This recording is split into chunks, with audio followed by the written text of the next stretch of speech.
হয় বন্ধু বান্ধৱীসকল, আজি মই ৰ'দটো খুব চোকা, সেয়েহে তেতেলী অকণমান এৰুৱাই লৈ ৰ'দত শুকাবলৈ দি দিছোঁ কলপাত এখনত। আৰু টেঙা খাবলৈ বৰকৈ মন গৈছিল, সেয়েহে মই বাৰীৰ চেঙেলী টেঙা ছিঙি আনিলোঁ।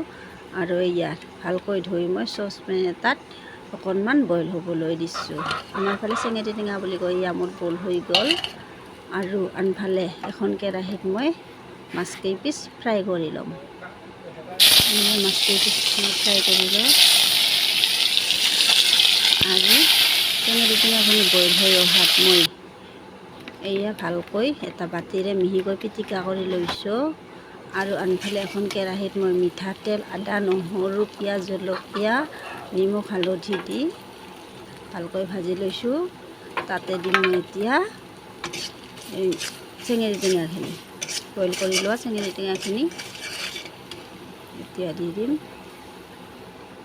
এয়া মই বইল কৰি লোৱা চেঙেলী টেঙাখিনি দি দিলোঁ।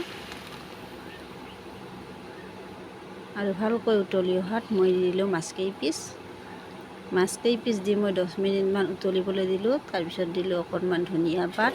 আৰু এয়া মোৰ টেঙা মাছৰ জোল ৰেডি।